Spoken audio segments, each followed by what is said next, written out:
Some housekeeping tips. If you have a question, as you know, if you've attended our webinars before, we're going to have 3 question and answer periods throughout our webinar.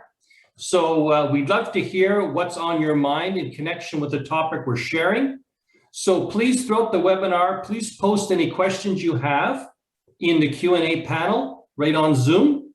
And one of our team members, Sandra, will be collecting them and letting us know about them during our 3 Q&A sessions. So please let us know. That's one of the benefits of attending our webinar live, is we're able to answer your questions in real time right during our webinar.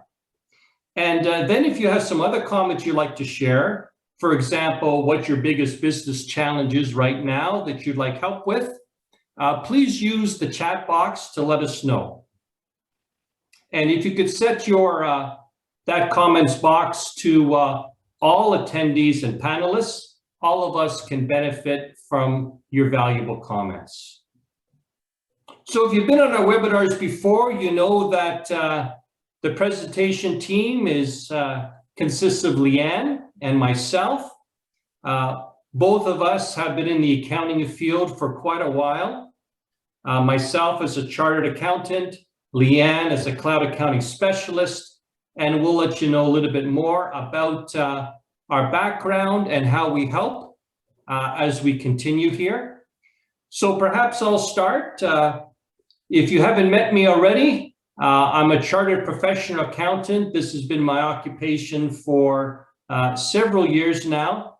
I really enjoy working with business owners in a variety of industries, helping them, coaching them, so that they and their families can achieve success. So that's what really my passion is, working with small business owners, helping them carve out their vision. And so you can see from our mission statement from our firm, what we're keenly interested in doing. As a business owner, you're working very hard. We don't need to remind you of that. So how can you grow your business successfully, profitably? How can you have, as a result, more time and money for yourself and your family? Isn't that why you started your small business in the first place? One of the key reasons, to have more time and money for yourself and your family. So that's our mission. And that's one of the reasons we have these webinars. And if you haven't already done so, we invite you, please download our free ebook. It will help fast track your growth. It will share with you 5 key steps that you can put in place right now on your own time to help you grow your business successfully. So please download that ebook after our webinar today, and we'll remind you of that at the end of our webinar as well. Benefit from this valuable ebook. It can really make a difference in your business. And now, Leanne, would you like to introduce yourself and your team? Yes, thank you so much, David. So we are Cloud Business Services. We are a team made up of 3 women, and our focus is on supporting our clients and providing top-end client service in whatever it is that they need. A little bit about our firm. We are the global firm of the future. Our owner and founder, Tanya, takes care of all of the high-end, back-end, year-end type activities. Excuse me. Myself, I specialize in client services as well as the marketing of our firm. So this is definitely right up my alley. And then Sandra, who you will meet during our question and answer periods, is our HST and payroll specialist. So we come together in order to provide full service, of course, in cooperation with David's firm, who kind of completes our team with the accounting side. Thank you, Leanne.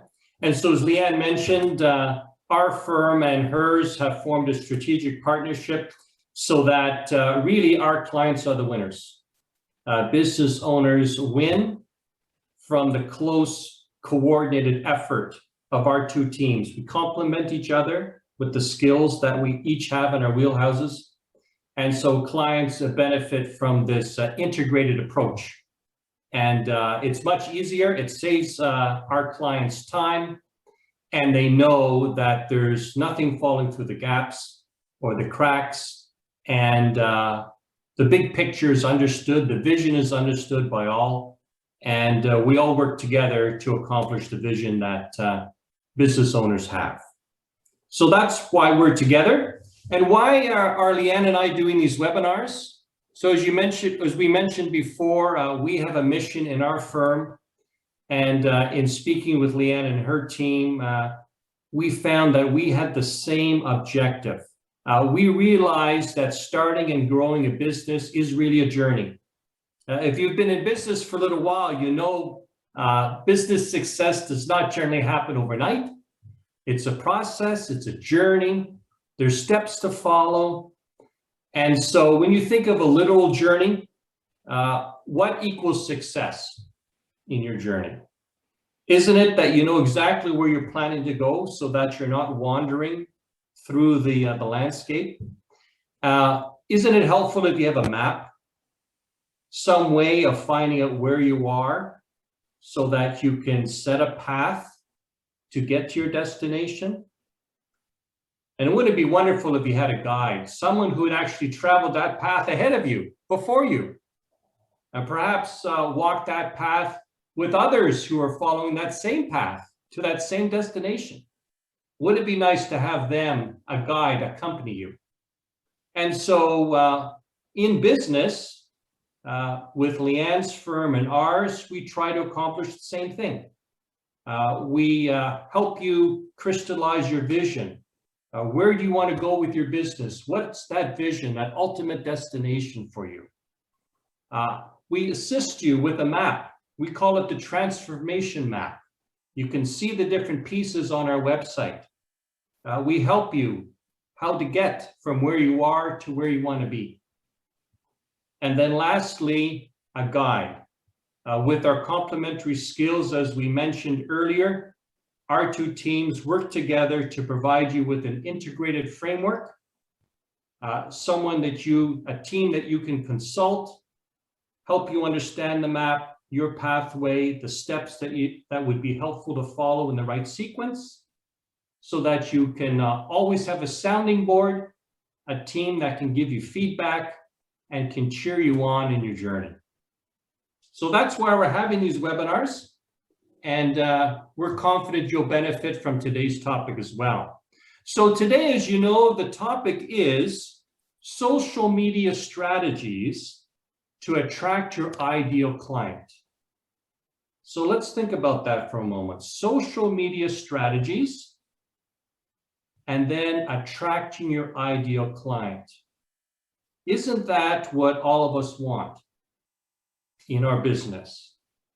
So we're going to consider this topic in three pieces. First, we're going to talk about that strategy, the social media strategy. No business and another business are alike completely. So what's unique? What strategy will work in your business? And then we're going to talk about social media platforms. And that's a strength, as we mentioned, that Leanne has. Both Leanne and I fulfill the marketing roles for our firms, and Leanne has extensive experience in the marketing area. So she'll be talking about social media platforms that are most effective, and then how we can systemize the entire process. And as we mentioned, we're here to answer your questions live. So feel free to benefit from our expertise and experience by posting any questions in the chat box, and then we'll get to them during our Q&A sessions. So let's start. So let's talk about the first piece of this topic, social media strategies to attract your ideal client. So first of all, what strategy is going to work in your business? We're going to go through 6 factors. So we invite you to reflect on them and maybe make a couple of notes where you are now, about your own business as we share with you questions to ask yourself, analysis for you to think about. So the first of these 6 factors is, who is your audience? Why is that so important? Well, if you're trying to attract something, you want to know what it is you're trying to attract. So who is your audience? And really, our webinar today builds on the webinar that we had last month. Last month's webinar was on how strategic marketing grows your business faster. And so it was in that webinar that we talked about, and we took a deeper dive into who your audience is, who's your ideal client. And we talked about things such as, is geography important? Is the type of client, the size, how long they've been in business? Is the customer's personality important? What are their needs, their wants that you can solve? What are their challenges, their problems and pain points that your business really can address? And so we took a deeper dive into how you can clearly describe and have down in writing somewhere your ideal client profile, that avatar of who you're trying to attract in your business. So if you haven't seen last month's webinar, please look at it. It's an excellent foundation for determining who your audience is. The second key factor to consider when it comes to the strategy that your business will use is, now that you know who your ideal client is, what social media platform are they spending their time on?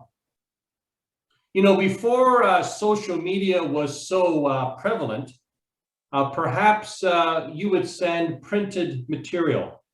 So you need to make sure you had the right address to send your literature to business owners.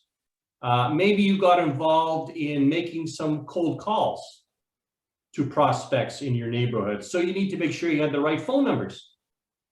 Then radio became popular. And so if you were thinking of advertising or using radio to reach your audience, you'd need to know, well, what radio station are they listening to?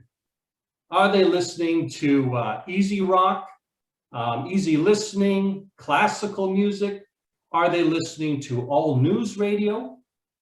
It would be important, wouldn't it, for you to know what are the likely radio stations that your ideal clients are on, so that when you did have an ad, they would be listening. So it's similar with your social media. What social media channels or platforms are your ideal clients on? Are they on LinkedIn, Facebook, Twitter, Instagram, YouTube, and the list goes on? Do you want to tackle all of them without knowing? Wouldn't it be more effective to know which ones are the most likely platforms your ideal clients are already on, so that when you do a social media post, they see it because they're on the platform that you're using? So that's important. And there's different ways for you to find out what platform they're on. You can speak to your existing clients that are the type of clients you're wanting to attract. And you can ask them, what social media platforms do you find useful? Do you find helpful in your business? Perhaps that's giving you a hint to what social media platform to get involved in. Or maybe there's a trade association that your ideal client belongs to. You can find out what association social media platform is being used. What social media platform is that association using to reach who you feel are your ideal clients? That can give you a hint as to what social media platforms to get involved in. So these are things for you to consider when you're thinking of your strategy. Then you want to think about the time that's going to be involved. Each social media platform is different, may have more sophistication more complicated or more detailed processes involved in doing the posting. Things for you to think about so that when you post, it will be an effective post. So it's important to think about the time that's going to be used, the time that you're going to invest. So will you post monthly? Will you post weekly? Will you post daily? How much staff resources can you dedicate to that activity? Are you the only person in your business? And how will you carve out time for that? If you're going to assign a staff person in your business to do it, do they have the skills and the knowledge to do it effectively? And it's important to think about the amount of effort you're going to put into your social media strategy and what you're hoping that social media strategy will achieve. That's important. So we've talked about who your audience is, what social media platform they're likely on, the time that's going to be involved. You need to think about that. There'll be a time investment involved. How much time should you invest? Who on your team is going to fulfill that role? Is it going to be yourself? Is it going to be another team member? Is it going to be a third party? These are all options, and we'll share what we think are the best options throughout our webinar today. And then how many platforms are you going to use? Are you going to start with one? Are you going to try to tackle all of them? What might be the course of wisdom if this is something new that your business is entertaining? So these are all factors that you as a business owner should be reflecting on, contemplating, so that you can have a social media strategy that will be effective for your business, for your ideal client profile. So those are an overview of 6 important factors. And now we'd like to invite your comments and questions on anything that we've shared so far on this topic of social media strategies. So we're happy to hear from you.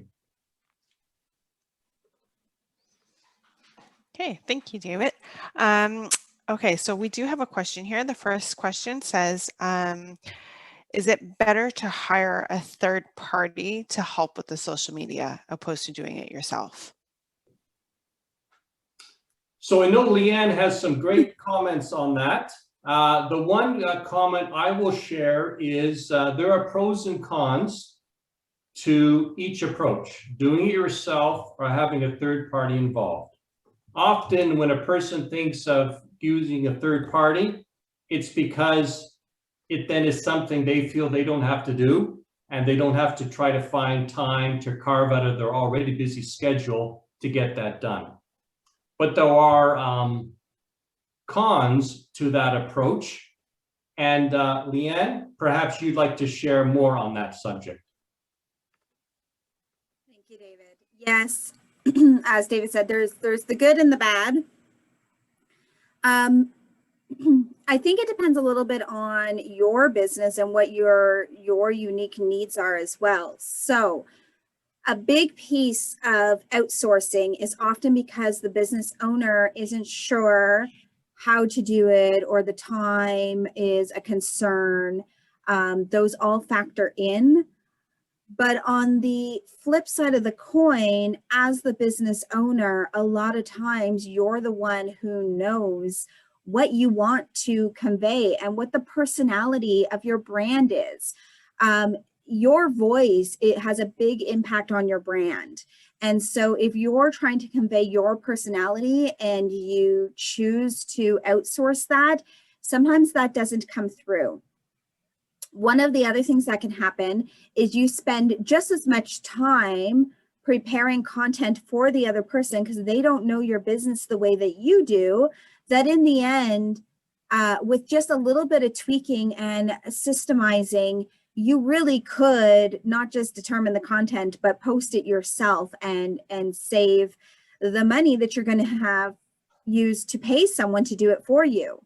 That being said, there's always a time and a place for outsourcing, and doing what you do really well and letting others take care of the rest. So definitely there's a lot of considerations to take in, to what decision you make for your own business. But hopefully that's a little bit to lead you in the right direction. Okay. And the next question is, how do they decide which platforms to use when getting started? So that's an excellent question. It's going to lead in a little bit to what Leanne is going to talk about next as she goes through each platform. But maybe we'll just revisit some of the content that we just discussed. So what platform to consider? Your end goal is to be heard, right? That's your end goal with social media strategy, is for your voice to be heard by your ideal client. So for your ideal client to hear you, you need to be, as we say, to be on the same channel. So what channel are they on, so that when you say something with a blog, post, video, whatever that might be, they're actually going to hear you. So the key is, what channels are your ideal clients on? Not what channels do you like the best, which ones do you prefer? It's which ones do your ideal clients like the best? Which ones do they prefer? What are most popular with that group, that avatar? And once you can figure that out, either by asking your existing clients who you would like to have more of, most businesses have at least some of their current customers are their ideal client profile. And so it's helpful to simply ask them.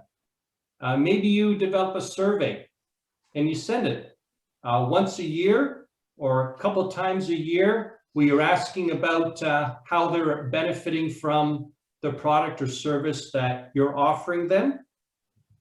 And one of the questions can be, what social media platform do you find most effective and useful to help you in your business? That then gives you a clue as to what social media platform you might be wanting to use in your social media strategy. Or maybe there is an association, is there a group, is there an organization that your typical ideal client belongs to? That association has likely figured out what social media platform their membership are likely to be reached out on. And you can find out from looking at social media, what is the channel that organization is using, and then adopt that same channel yourself. Anything to add there, Leanne? No, I think you covered, as you say, kind of going back to what we've just discussed about, matching it up with who we're trying to target first.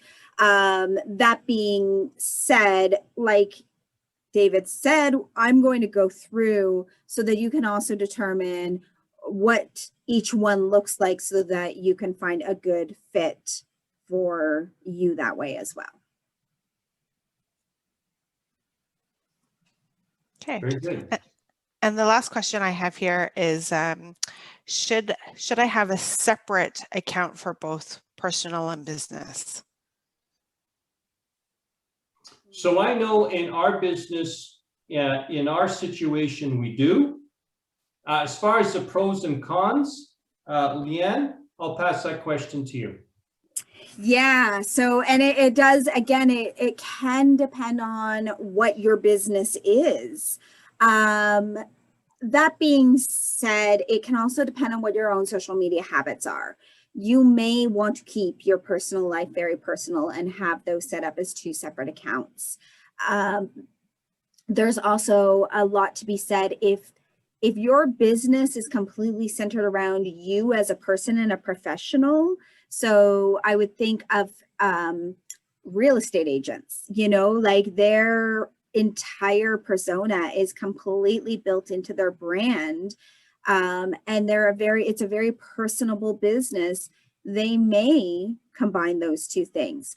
That being said, the way a lot of social media platforms are set up, they are set up to have a business page or a business profile, and those are used very differently than personal profiles are. So that's the other thing to consider is you can't utilize Facebook ads on your personal profile. So there's other pieces of that to take into consideration for sure. But yeah, it's, I could go on and on and on, and there's a lot of different factors, but I hope that kind of gives you a starting point to making that decision.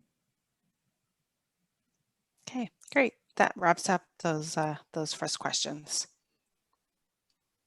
Okay, very good.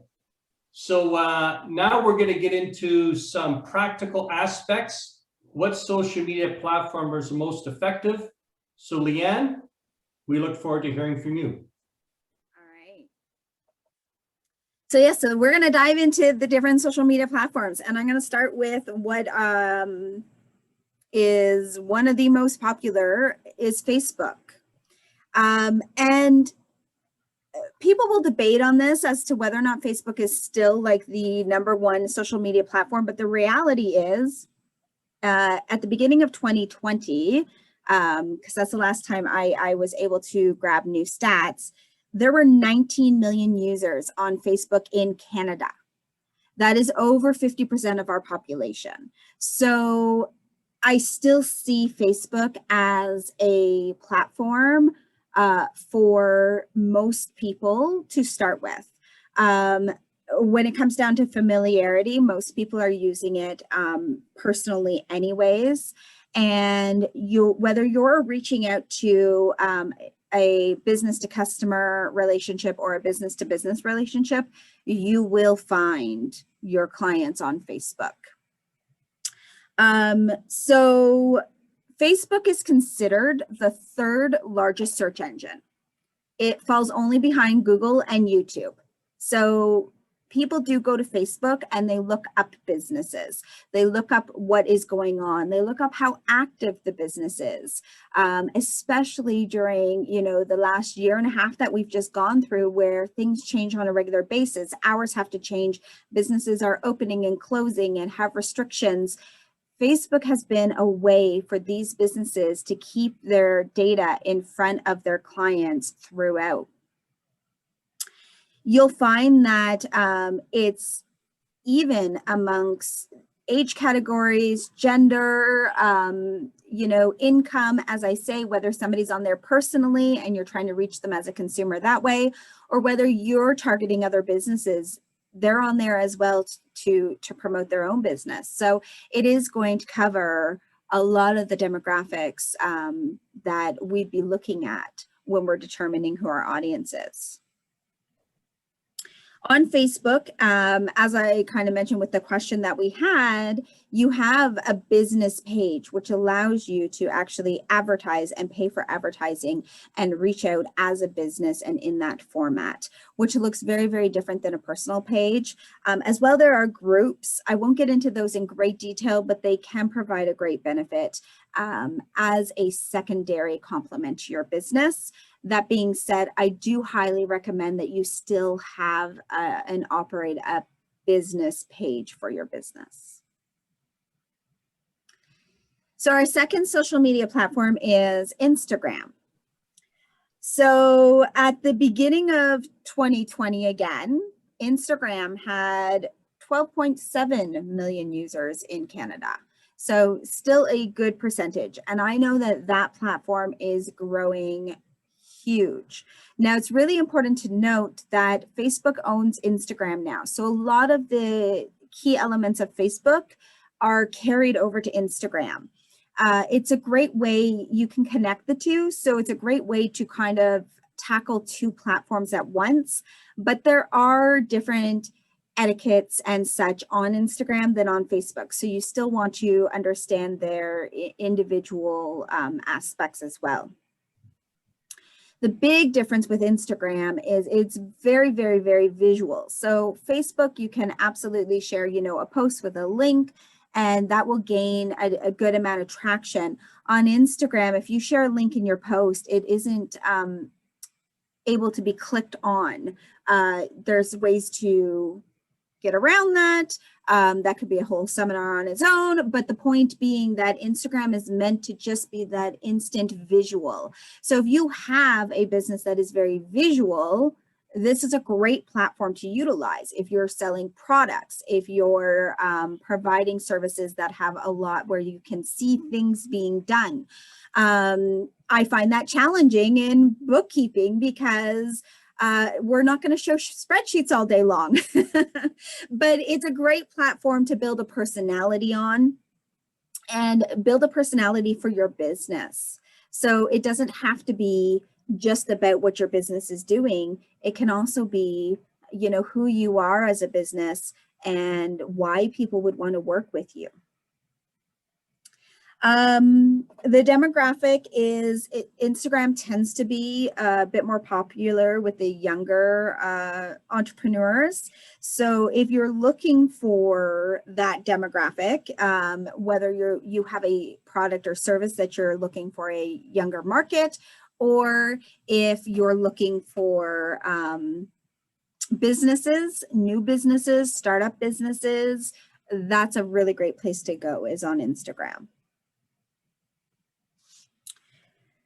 Our next platform is LinkedIn.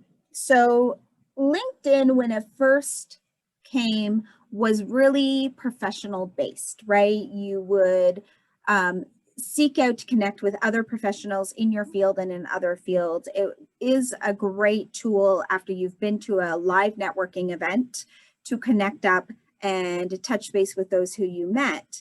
And it was also operating like an online resume. So a list of your jobs and accomplishments to date.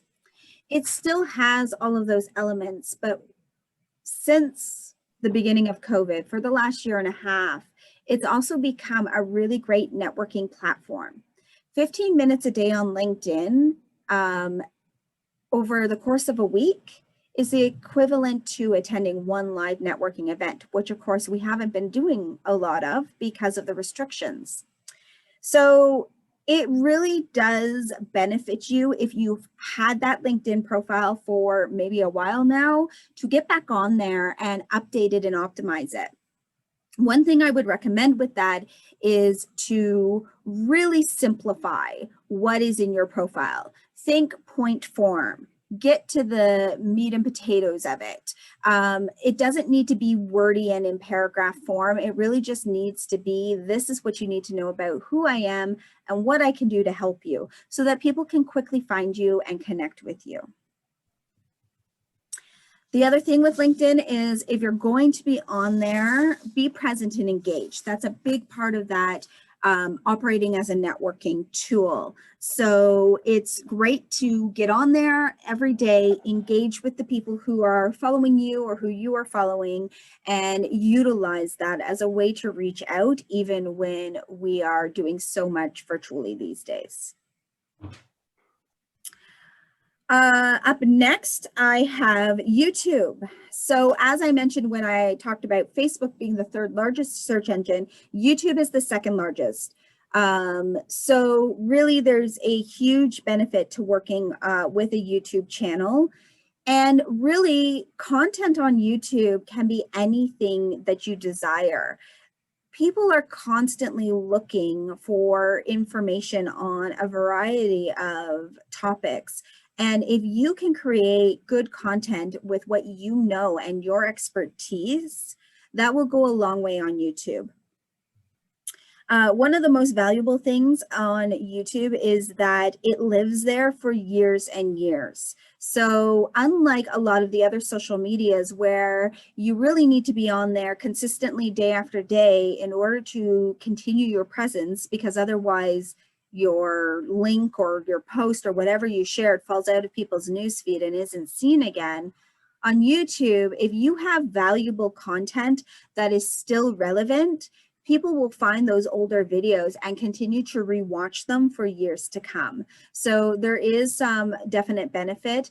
And don't think that you have to be an expert at making videos to be on YouTube, because it doesn't take much of a search across YouTube to see most of the people posting on there are not. They're doing it with raw footage, with what they have. And it's still, you know, exciting and relevant to those who actually want that information. So then we have Twitter. Now, Twitter is mainly about conversation. It is a consistent, active conversation. You can still post, you know, what's going on and links and such on Twitter, but I find it most valuable when there's a conversation that's relevant to your industry. So whether you're attending a conference or an event, or maybe there's something going even within your city to promote small businesses, that you can tap into that conversation. It's a great way to be seen and heard. You can follow people on Twitter. You can track these conversations with hashtag, and really it's just an opportunity to, as I say, be present out in the community with whatever's happening. 74% of users, of Twitter users, return to Twitter, and that's where they get their daily news. So that's something to think about as well. That's how they're staying up to date. And the last social media that I'm going to mention is going to be Pinterest. Now, of course, there's dozens more, each with its own pros and cons and things to learn. But one of the things that I don't find effective is to have to do and learn everything. So as we've kind of already touched on, you want to choose platforms where the audience you're seeking already lives, and you want to work with those platforms and do it consistently, which I'll talk about in a few minutes here. To finish up though, Pinterest is another visual tool. They have over 300 million users worldwide, and it is a great opportunity, again, for those product-based businesses. It's a great place to post what you got happening. And the other unique piece about Pinterest that I want to mention is if you're in a rural area, you may find that Twitter isn't as popular and not as many people are on it. And even LinkedIn maybe, because I tend to find that in rural areas, it's not what you know, it's who you know. It's that small town feel. But Pinterest, on the other hand, tends to have a greater popularity in the rural areas. So if that's suited to your business, and if you are in a geographical area that fits that description, you may want to look further into Pinterest. Okay, so that's a brief introduction to 6 of the social medias out there. Do we have any questions? Yep, the first question here is it okay to post the same thing on multiple platforms? Yes, absolutely. So definitely part of this is time management and figuring out what you're going to post and when you're going to post it and where you're going to post it. So you can definitely post the same material across multiple platforms. Facebook and Instagram, being that they are partnered together, does this quite easily for you if you wanted to send it from one to the other. It is important though to understand how each platform works and how people are engaging with them, because there might be some messaging that you want to adjust slightly to how it's being posted on each of the media. So although it might be overall the same content, you might adjust the image or you might adjust the wording slightly to make it a little bit more effective on the different platforms. Okay. And the second question here is, how much time would one spend on posting? So I manage 3 different social media accounts right now. Over the years, I've done a lot of social media work, and there were times where I was managing up to 6 at a time. At this moment in time, I do not spend more than 15 minutes a day posting across 3 different, I'll say, business profiles on multiple channels. So I think the biggest key to that is the strategy that you use. And we are going to definitely dive into that a little bit more, but I don't think that it should take a lot of time to post across. I think that if you have a good strategy in place and a plan, you can do it quite efficiently. So I like to put that out there because a lot of people struggle with that piece of it and feel like it's going to take a lot of their time to post. So. Okay. And the last question here is, how do you track the trends of social media?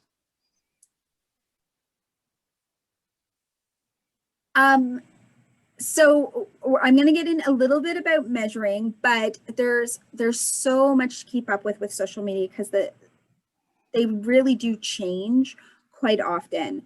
Facebook itself just did a large update on its algorithm in March, and a lot of that's still rolling out today. So it hasn't fully taken effect in all areas, but if you're going to choose a platform, this would be a piece of maybe where some of your time goes. Staying up to date on what's new in the platform, how people are interacting in the platform, and then measuring your own internal insights and trends to make sure that you understand what is happening on your page and how people are interacting with your page so that you can optimize that as you continue to post. Yeah, and there's a lot of information out there, a lot of webinars. There's certainly more to learn, but definitely monitoring your own page and then monitoring the changes that the social media channels themselves are making. Okay. Now I just see this in the chat too. So I don't know if you want to just kind of answer this quickly, but it says LinkedIn business page versus personal. The best way to use them, and then it just gain visibility, profile your business and what you offer. Okay, yeah. So as I mentioned, like Instagram has a business profile, Facebook has a business page, LinkedIn does the same, business page versus personal. It again does depend on who you are. A real estate agent really doesn't need a business page. They just need their personal, because LinkedIn was already built for professionals to connect to professionals. Now we do have a cloud business page on LinkedIn, as well as though, you know, our team members each have their own personal profiles. I would suggest that you optimize your personal profile. And then when you post on your personal profile, you can share to your business page. That's currently how I'm utilizing it, and I'm finding it effective. But definitely, if you have something on there, you want to bring it up to current. So both your business page and your personal profile, if you have both right now, make sure you update them both. But like I said, right now, my strategy is to optimize and work on my personal and then share to the business page.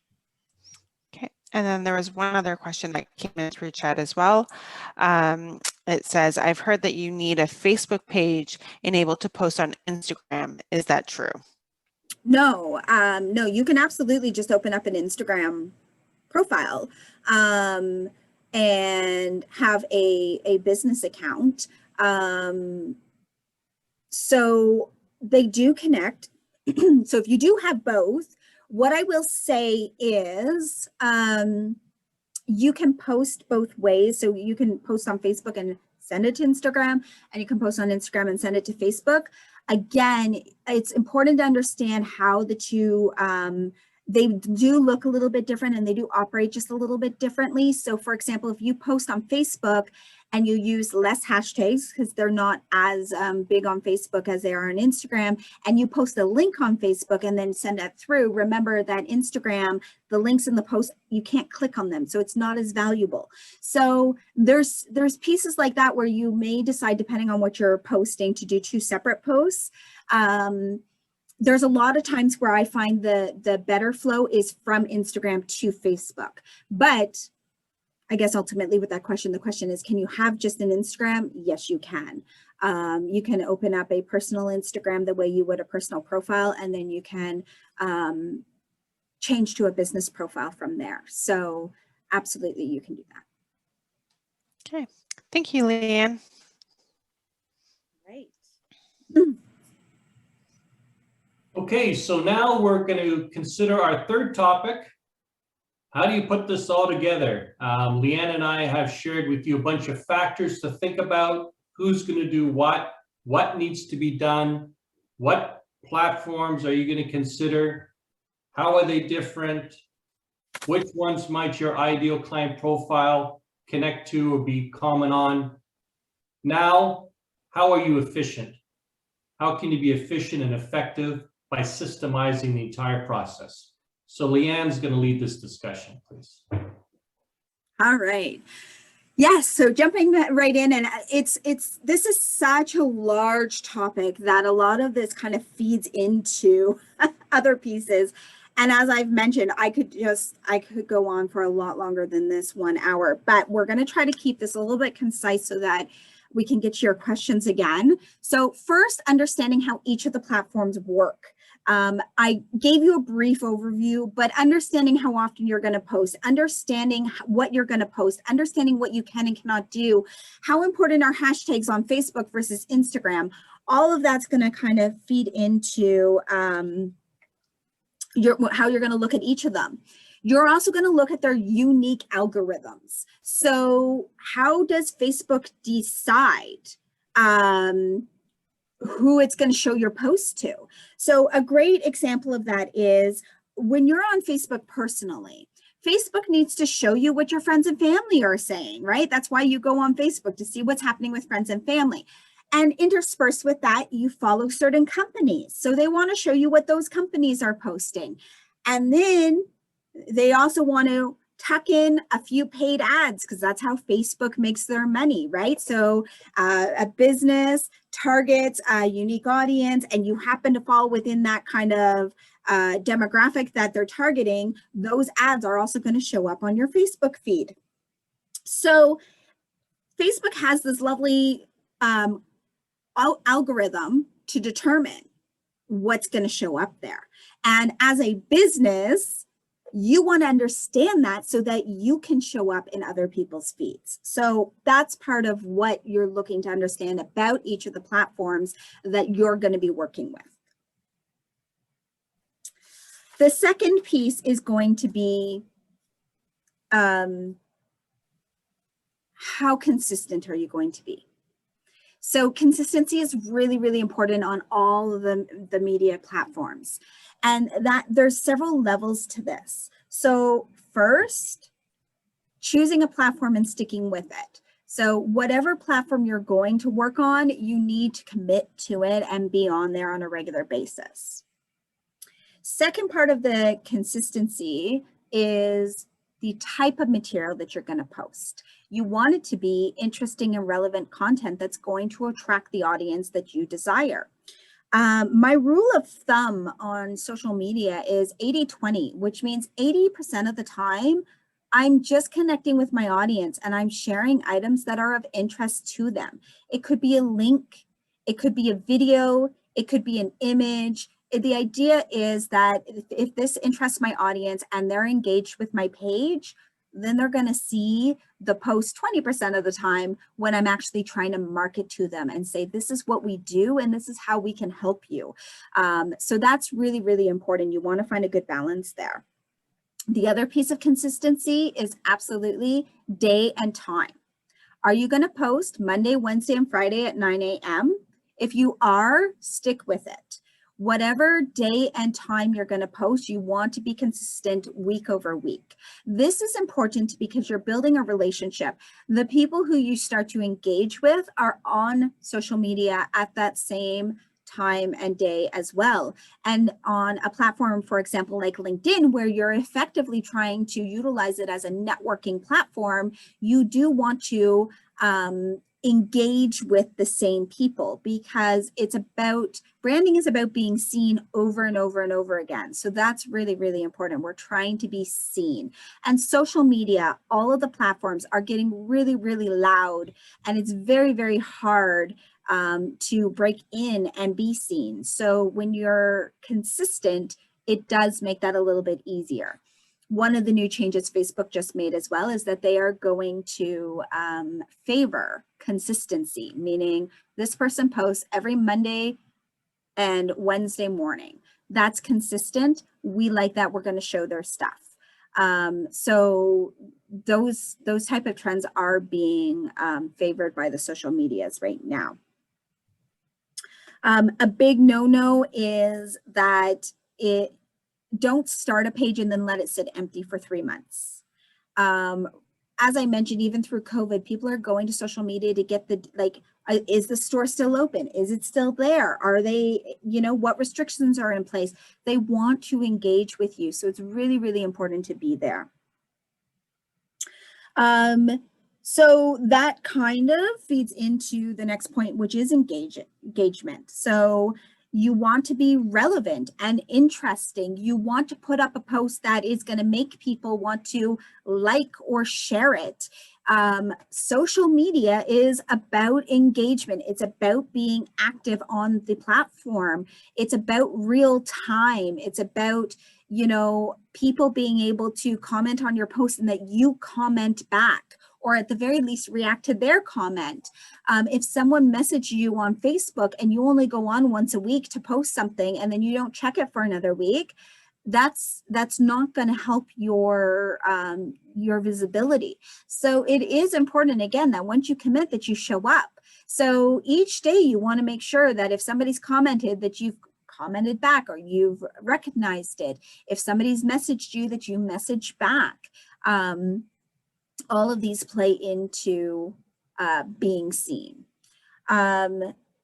So that really comes into the systemizing of being on the platforms for even 15 minutes every day. And that's how I do it. I get online, it's 15 minutes every day. I have a plan of what's being posted each day. So that part's easy and taken care of. And once you start to figure out your flow, like Monday I post a link and Tuesday I post a video and Wednesday I post a quote, then it's not hard to find the material. It's just about being on there and then spending a few minutes making sure that you've answered any of those comments or private messages. And the last part of your system needs to be to measure it. To do all of this work and be on all of these, platforms and be posting on a regular basis and then not knowing what it's bringing back to you doesn't help. So when I post an ad, I want to know how many people did that ad reach? How many people then engaged with it? What happened to my other posts around that time? Because typically when you pay for a Facebook ad, as an example, your other posts around that time tend to operate better as well, just by default, because they're near the post that you're paying for Facebook to show to people. So it's really, really important to see how all of this effort is working so that you can continue to work with the algorithms and make sure that more and more people are seeing your page. If you're doing all of this and not looking to see what's working for you, then you have no idea how to adjust or make it work better in the future. And once you do figure out what's working, via your insights and measurements, then you know what to repeat and what to keep doing. One thing I'll say when posting, I'm sure this question's going to come up, but a lot of people try to use a third-party app to post across several social medias at once. And there's definitely value to saving, the time to do that. There's two cautions that I have against that. One is that the social media platforms do prefer that you go on them. Facebook wants you to actually get onto Facebook. They don't want you to post from a third-party app because then you don't have to go onto their app. So they will favor a post that was composed directly on Facebook over one that was sent through from a third-party app. My other caution to that is if you're scheduling out, you can schedule out right on Facebook as well. My only caution is that the world changes dramatically these days. What is a cute cartoon today can be very insensitive tomorrow because of what has happened and things going on in the news, and there's constantly something new. So as a business, this is your business personality, it's your business reputation. you do need to be careful that you don't schedule so far out that you forget what you've scheduled, and that if something happens in the world and that post maybe isn't appropriate at that time, that you know what's going on so that you can remove it or pull it down. So that's one of my arguments for having an idea as to what you're going to post, but engaging on each of the media platforms each day so that you are posting it with a fresh set of eyes, knowing that, yeah, this is totally what I want to say today and I don't want to change it. So that would be one cautionary. All right. Questions? Okay. So the first question we have here is, how much should a small business spend on ads? That's a great question. So you'll get a lot of opinions on spending on Facebook and Instagram. Just so that you know, another benefit to Facebook and Instagram being joined up is that they'll share the funds between the two. So they'll optimize it automatically. So you can decide to spend whatever you want. I think the minimum right now is $2 a day, which is not really a lot. Like you could do 7 days a week and spend $14 as a minimum. So it's very reasonable.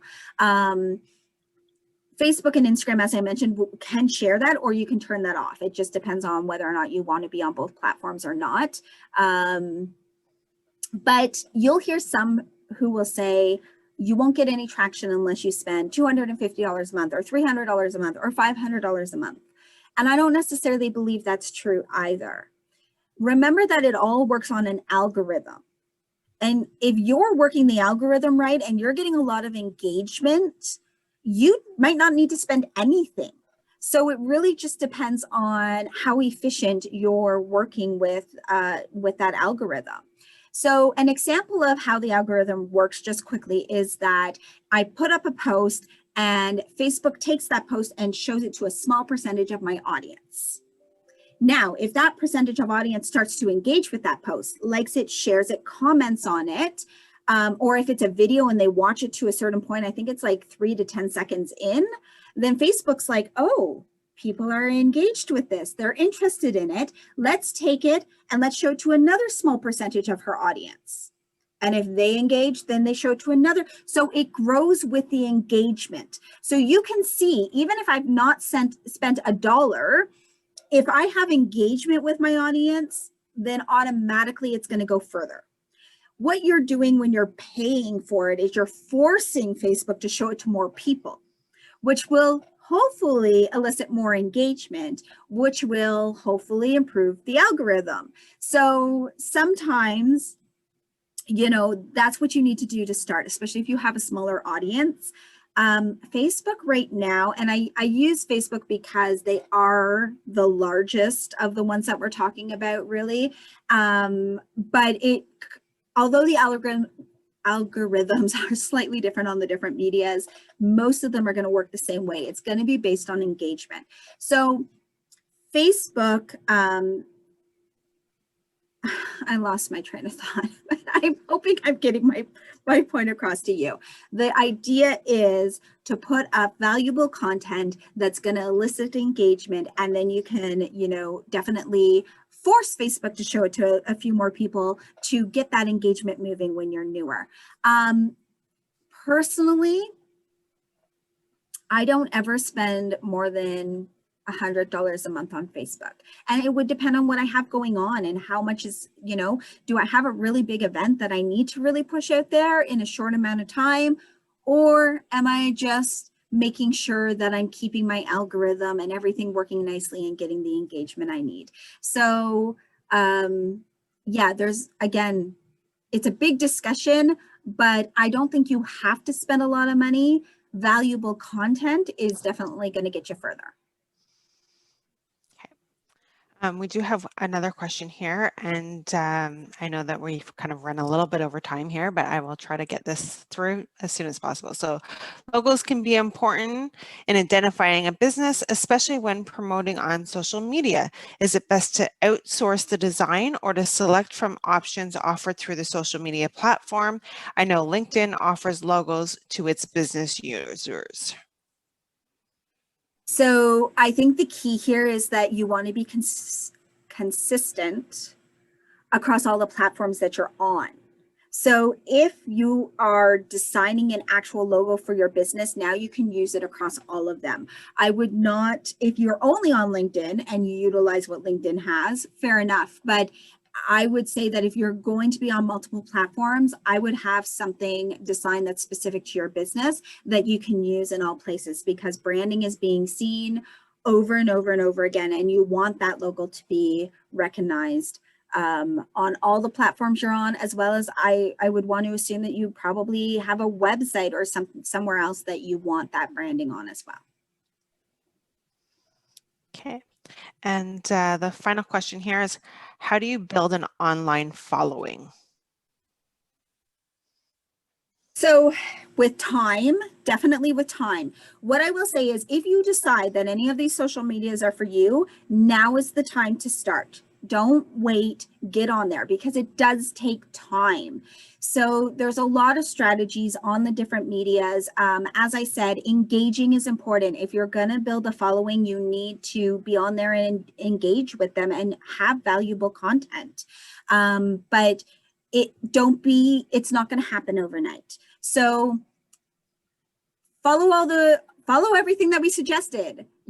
Pick the platform, be consistent, be on there, be engaging, and it will come. And absolutely pay a little. Like if you're in business, we all have to market and advertise. So do spend a little bit of money to get that following up there. What I wouldn't suggest is don't immediately go to friends and family. Remember, they're not always your target audience. So I'll make one last note about the algorithm. Imagine you have 100 people who have now liked your page, which is wonderful. Now, if there are 100 people who are truly your ideal audience and 50 of them are engaging on a regular basis, your algorithm's going to be far better than if you have 100 people and a chunk of them are your friends and family who did it just to be nice, but they're not engaging. So maybe only 20% are engaging. It's not going to work the algorithm as well. So don't cheat. I don't, but you get what I'm saying. You really want to build an honest audience of who's interested in your stuff so that you work that algorithm to the maximum potential. So I hope that helps. Okay, that wraps up the questions, and thank you, Leanne and David. Thank you, Sandra, for organizing that for us. So we have two pieces of exciting news that we want to share with you.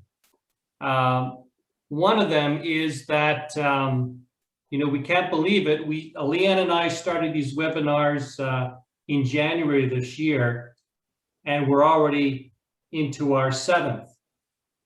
And Leanne and I are actively planning out the rest of this year and beyond with topics that we think you as a small business owner will find very valuable and practical. So before you leave our webinar today, we would appreciate it if you would, if you wish, put in the chat box the type of topic that you would find most helpful for you as soon as possible. So what is your most pressing business challenge? Please list them in the chat box. This is your opportunity to give us feedback on what topics you would find useful as Leanne and I are planning out the rest of our topics for this year and beyond. So this is your opportunity. Please indicate that in the chat box. The second exciting piece of news we have to share is a business boot camp is being developed. What is a business boot camp? Well, as we'll see here on the slide, it's a business accelerator program. So you notice what we're doing here is we are having webinars where we introduce you to a number of valuable topics. What our business accelerator program will do is it will take you in your business on a deep dive onto some and more of the topics that you're hearing in our webinars, where we're going to be able to share resources with you, templates, checklists, practical aids that you can use in your own business right away. So you don't have to figure them out. They're prepared for you. And they're on a variety of topics. So it's a comprehensive program. It will help you if you're making decisions in your business.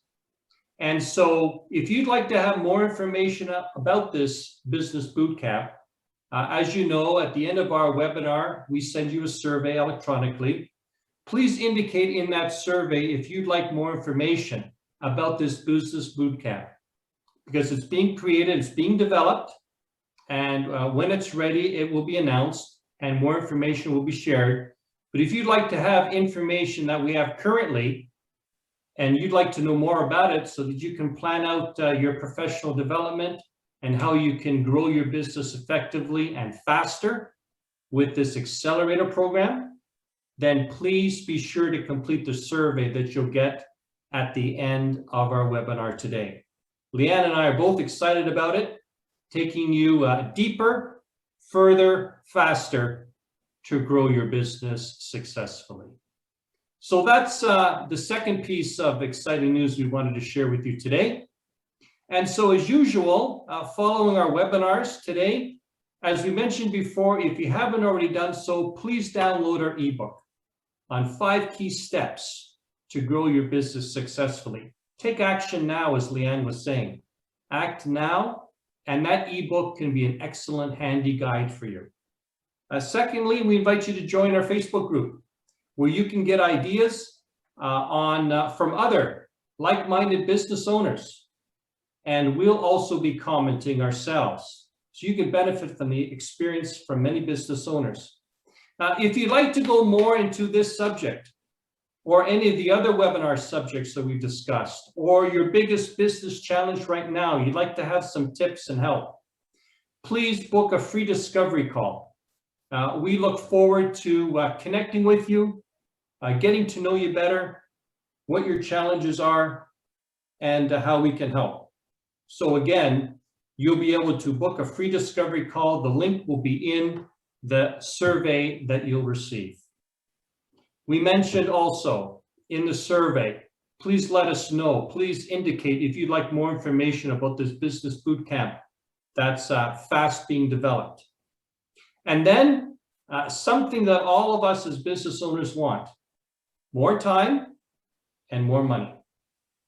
So our topic for next month, we're already starting to develop it. We've got so much material, we're seeing how we can fit it into only 60 minutes, but it's going to be apps that save you time and money. What are some practical, time-saving apps that you as a busy business owner can take advantage of? Leanne and I have lots of ideas. We're using them on our own businesses right now, and we'd love to share them with you. So please be sure to connect with us on our webinar next month, apps that save you time and money. So that's all the time we have right now. We went a little longer than we anticipated, but we wanted to be here to address your questions. We hope you benefited from what we've shared. Any last comments, Leanne? No, obviously there was a lot of information. Thanks for sticking with us. There is one more comment in there about the discovery call. If you book a discovery call with David, he'll answer any of your questions and make sure that if any of the services or programs we have running are a good suited for you, that you're pointed in the right direction. So you're more than welcome to absolutely book that with David. And otherwise, no, we'll chat with everyone next month. Looking forward to it. So from Leanne and I, thanks for joining. And we wish you every success in your business journey. And we can't wait to meet with you next month.